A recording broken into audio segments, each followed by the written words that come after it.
Saya memerhati Sungai Yamuna dan memikirkan mengenai cabaran dihadapi jurutera dan arkitek Mughal. Ilmuwan Islam Mughal perlu mencari penyelesaian kepada masalah bekalan air. Mereka perlu mencipta cara untuk mengangkat, menyimpan dan mengagih air supaya ia dapat mengairi taman dan bangunan sekitarnya.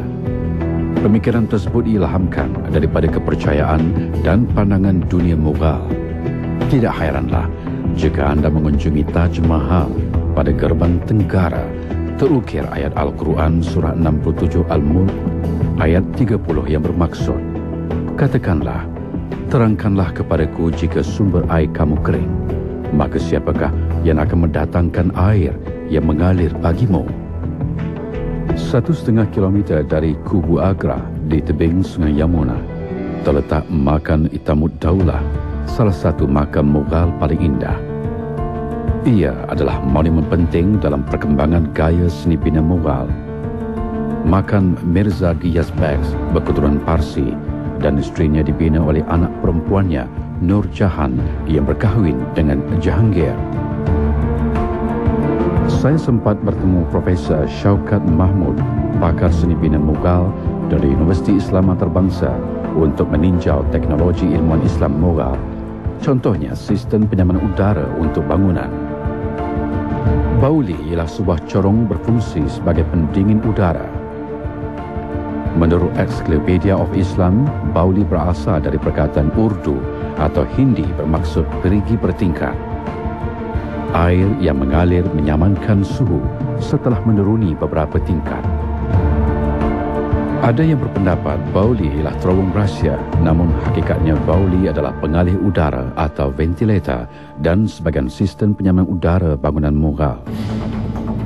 Sistem penyaman ciptaan Mughal kini masih boleh ditinjau di Shah Buj, Old Fort, Lahore, Pakistan.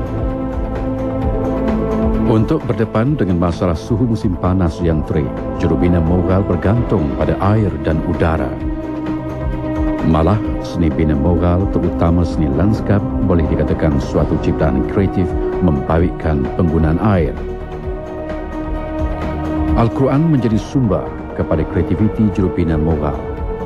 Contohnya, surah 77 Al-Mursalat ayat 41 hingga 43 yang bermaksud, sesungguhnya orang-orang yang bertakwa berada dalam naungan yang teduh dan di sekitar mata-mata air dan mendapat buah-buahan dari macam-macam yang mereka ingini. Dikatakan kepada mereka, makan dan minumlah kamu dengan enak kerana apa yang telah kamu kerjakan. Bangunan Mughal sering dilengkapi ruang dan rongga membentuk sistem pengalihan udara yang baik, sama ada untuk musim panas maupun musim dingin. Cadar ialah cerunan yang memindah air ke paras lebih rendah. Permukaannya bercorak zigzag atau dada merpati untuk merancakkan aliran air.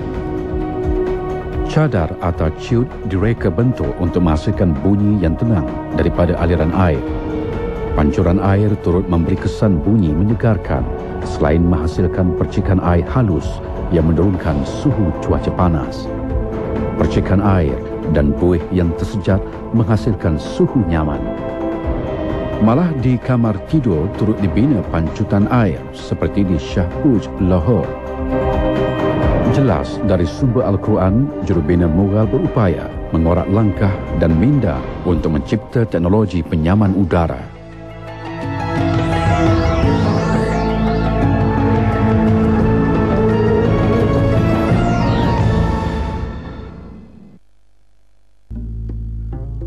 Warisan seni bina Mughal di Delhi dan Agra kini diletakkan di bawah penyelidikan Archaeological Survey of India atau ASI. Pelbagai ancaman dihadapi monumen bersejarah Mughal, termasuk pencemaran, kejahilan terhadap sejarah, kegiatan pelancongan dan masalah perbandaran atau urbanization. Fatihus Sikri yang diasaskan oleh Jalaluddin Muhammad Akbar pemerintah Mughal ketiga pada 1571 adalah salah satu contoh terbaik perancangan bandar Mughal kurun ke-16, terutama dari segi gabungan seni bina bangunan ibadat, sekular dan pertahanan. Kesinambungan tradisi Mughal ini boleh dilihat di Lahore, Agra dan Delhi. Menurut Abu Fazl, sejarawan istana Mughal, Akbar mendapat khidmat arkitek dan mereka yang mendalami bidang matematik. Abu Fazl berpendapat seni bina cetusan fikiran Akbar hanya boleh dinilai oleh mereka yang berfikiran saintifik. Bangunan seperti Panch Mahal berbentuk menara Parsi, iaitu baktir atau pemerangkat angin, dapat meredakan cuaca panas. Di kota ini ada bentuk geometri ilham corak Parsi, India, Arab dan kemah karavanserai Asia Tengah. Kota Fatehpur Sikri adalah gabungan pelbagai pengaruh seni bina rantau Asia. Saya sempat meninjau Kubu Merah Agra, Red Fort atau Lal Kilal. Kubu ini mempunyai 2 lapisan dinding dan dikelilingi parit yang dipenuhi air sungai Yamuna sekiranya diancam serangan musuh. Selain dinding kubu, hari ini yang tinggal cuma gerbang Delhi, Jahangari Mahal dan Akbari Mahal. Shah Jahan meletakkan taraf yang tinggi bagi seni bina kerja tangan dan butiran pada bangunan Mughal semasa pemerintahannya, hingga gaya seni bina baginda digelar pemerintahan marmar atau Reign of Marble. Salah satu projek awal Shah Jahan ialah Diwani Am di kota Agra pada 1627. Gaya seni bina Diwani Am berbeza daripada Jahangir. Ini kerana arkitek dan pekerja kraf Shah Jahan memahami keindahan tekstur marmar putih dari kuari Makrana. Diwani Am terdiri daripada dewan berbumbung segi 4 disokong tiang marmar dan gucu gerbang. Sebagai pemimpin yang prihatin, Akbar yang mengasaskan Kubu Agra dikatakan mengarahkan kerja membaik pulih kuil lama dan Kubu Lodi Badalgarh di tebing sungai Yamuna. Akbar mengambil masa 10 tahun menambah bangunan dalam Kubu Agra, namun kebanyakannya diroboh oleh cucunya Shah Jahan untuk pembinaan monumen marmarnya. Pemerintah silih berganti, setiap seorang membawa gaya dan cita rasanya. Akbar memilih Agra sebagai ibu negara Empayar Mughal dan membina kubu untuk mempertahan penduduk kota dan perdagangannya. Akbar merobohkan kubu asal dan menggantikannya dengan batu pasir merah yang lebih kukuh. Kota Agra dikelilingi dinding 2 lapis, setiap satu setinggi 20 meter dan dipisahkan oleh parit sedalam 12 meter. Ia adalah contoh seni bina kubu Mughal yang baik, dan di dalamnya Akbar membina istana, astaka atau pavilion dan taman. Pelan kubu Agra berbentuk segi 8 yang tak sekata dan garis pusatnya selari dengan sungai Yamuna yang pada suatu ketika mengalir mencecah dinding kubu Agra. Agra bukan saja terkenal dengan kraftangan batu marmar dan corak tata dalam. Agra turut terkenal dengan embroidery atau tekad. Selain membina monumen dan taman, pemerintah Mughal juga adalah penaung seni dan kraf. Maharani Nur Jahan, isteri kepada Jahangir, dikatakan mahir dalam kraf tekad benang perak dan emas atau Zardozi. Kesinambungan kraf tekad warisan Mughal boleh dilihat di beberapa pusat perniagaan seperti Sardar Bazar, Kinari Bazar, Raja Ki Mandi, Sanjay Place dan Kompleks Taj Mahal. Kraf tekad ini dikatakan berasal dari Kesultanan Delhi kurun ke-12 yang menerima pengaruh Turki dan Afghan. Tekad menarik minat golongan atasan Hindu, Islam dan Eropah. Hari ini beberapa keluarga di Varanasi, Agra, Lucknow, Rampur, Bareilly dan Farrukhabad di negeri Uttar Pradesh meneruskan kesinambungan warisan tekad.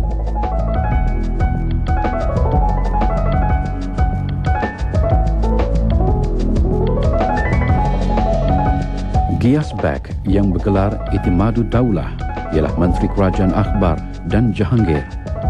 Makam ini dibina anak perempuannya Nur Jahan isteri Jahangir pada 1622 dan mengambil tempoh 6 tahun untuk siap. Bahan bangunannya adalah marmar, mozaik, batu corak tata dalam dan kekisi. Makam dan taman adalah manifestasi falsafah seni bina Mughal yang merujuk kepada kepercayaan agama. Seni bina Taman Mughal adalah warisan tradisi Parsi dan Asia Tengah. Gaya seni landscape Mughal diperkembangkan dan diadaptasi bersesuaian dengan cuaca India oleh 6 Maharaja Mughal dari 1526 hingga 1707. Cinta pada bunga-bungaan dan ilham dari Al-Quran membentuk corak unik Taman Mughal yang hingga ke hari ini boleh dilihat pada seni taman ciptaan Jahangir seperti di Agra dan Kashmir. Babur, pemerintah pertama selepas menakluk utara India, mengasaskan empayanya di Agra dan merancang Ranbagh di tebing Sungai Yamuna, salah satu daripada beberapa taman Mughal yang dibina dalam tempoh 200 tahun. Dalam Taman Mughal di India dan Pakistan, takhta marmar pemerintah biasanya terletak di tengah kolam di pentas jambatan atau antara lorong air dan kolam. Air yang mengalir melalui lorongan berbentuk dada burung merpati menghasil percikan gerimis menyegarkan. Dari segi gaya, Makan Itimadud Daulah adalah seni bina Mughal paling inovatif pada kurun ke-17 dan menandakan peralihan dari seni bina kasar batu pasir merah Akbar kepada kehalusan marmar Taj Mahal. Bangunan dan taman saling melengkapi.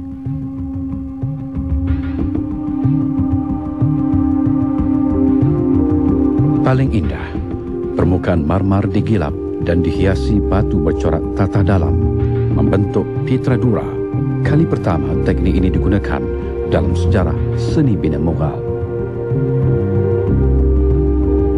Penduduk tempatan menggelar Makan Itimadud Daulah sebagai Baby Taj atau Bayi Taj Mahal kerana ia satu daripada rujukan kepada reka bentuk Taj Mahal.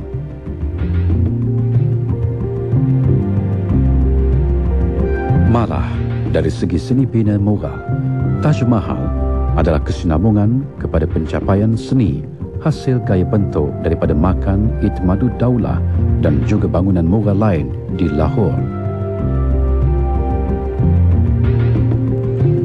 Persekitaran permai taman mengilhamkan ceruk dinding berisi lukisan jambangan bunga, pokok dan buah-buahan menghiasi ruang makam. Kekisi dinding marmar dengan corak ornamental diukir dari seketul marmar. Suasana segar dan permai taman kelihatan harmoni dengan kubah berbentuk lelangit atau kanopi berlainan daripada kubah Mughal pada kurun ke-17. Taj Mahal. Terlalu banyak telah diperkatakan oleh sejarawan, penyajak, pujangga.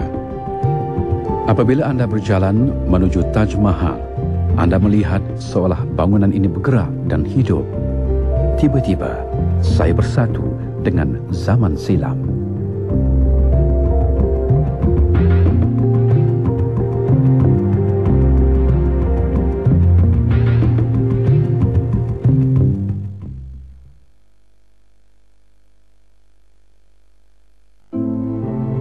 Menurut Ibn Battuta, Delhi di India terdiri daripada 4 kota: Delhi, Siri atau Dar al-Khilafah, Jahanpana dan Tughlaqabad. Perancangan bandar kota-kota tersebut dipengaruhi Islam atau Parsi. Ark atau kubu kota terletak sebelah Syaristan atau bandar. Perancangan bandar Tughlaqabad ada kesamaan dengan kota Ghaznavid seperti Nishapur. Tughlaqabad, ibu kota Delhi awal kurun ke-14, diasaskan oleh Ghiyatuddin Tughlaq. Saya berkesempatan mengembara ke selatan India untuk meninjau perbezaan seni bina Mughal dan seni bina Malabar. Pada hari ini, penempatan masyarakat Islam yang dikenali sebagai Kutachira terletak di tenggara kota Calicut. Berhadapan dengan Masjid Naqad Miskal, anda dapat melihat masyarakat tempatan hidup dengan harmoni, bertumpu di takungan air atau tank yang terletak di tengah pekan. Penduduk Islam Kuticira tinggal sekitar pusat pekan berhampiran kolam besar yang menjadi sumber air. Berlainan pula dengan seni bina Mughal, seni bina Muslim Selatan India lebih sederhana. Ini ialah Miskop Ali atau Masjid Naqad Miskop. Reka bentuk bumbung bertingkat masjid ini merupakan keunikan seni bina Islam Malabar. Kajian menunjukkan seni bina batu dan kayu selatan India dipengaruhi gabungan seni bina dari kawasan Teluk Parsi dan Laut Merah, iaitu asal usul penduduk Islam Selatan India, dan juga seni bina dari Nusantara atau Asia Tenggara. Pengaruh seni bina Mughal tidak sampai ke selatan India, iaitu Tamil Nadu dan Kerala di pesisiran pantai Coromandel dan Malabar. Monumen di pelabuhan kota bersejarah selatan India menunjukkan warisan seni bina yang berbeza dan tidak dipengaruhi seni bina Mughal India Utara dan Kesultanan Delhi. Walaupun terdapat beberapa perbezaan antara wilayah, namun ada persamaan gaya seni bina di kalangan bangunan Muslim di selatan India. Malah, seni bina selatan India dikaitkan dengan budaya Islam perdagangan maritim Laut Hindi yang mana sempadan dan pengaruhnya jauh melangkaui benua India. Tulisan pada dinding Masjid Murschandipali ini dikatakan catatan tertua di Calicut atau di selatan India. Tulisan dua bahasa, Arab dan Tamil itu mencatatkan pembinaan masjid ini oleh Sahabuddin Raihan.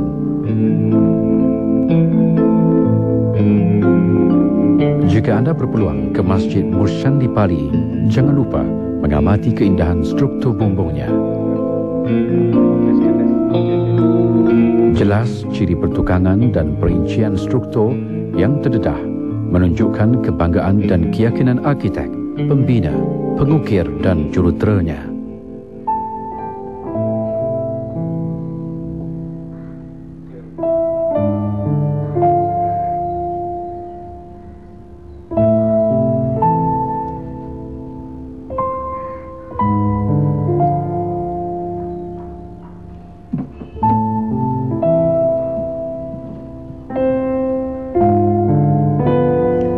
Mungkin ramai tidak mengetahui ada sebuah taman di belakang Taj Mahal.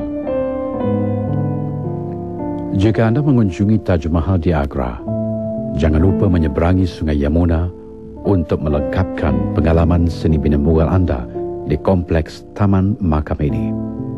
Jika anda meninjau dari Astaka Taj Mahal, kawasan seberang Sungai Yamuna ini kelihatan seperti ladang petani dan tanah gersang. Tahukah anda, melalui lukisan pada zaman Shah Jahan pada kurun ke-17, membuktikan kawasan ini adalah sebuah taman dikelilingi tembok 4 segi. Pengasas dinasti Mughal, Babur, mula membina taman sebagai nostalgia memperingati kawasan asal-usulnya dari Asia Tengah apabila baginda berpindah ke India pada 1526.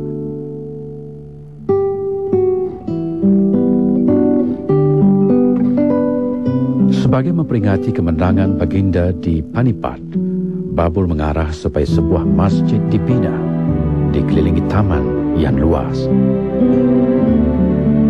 Reka bentuk taman Mughal dipengaruhi konsep Parsi, iaitu taman syurga duniawi, dihiasi seni bina batu potong, pelongsor air, kolam, pancuran dan tumbuh-tumbuhan untuk merangsang samudera.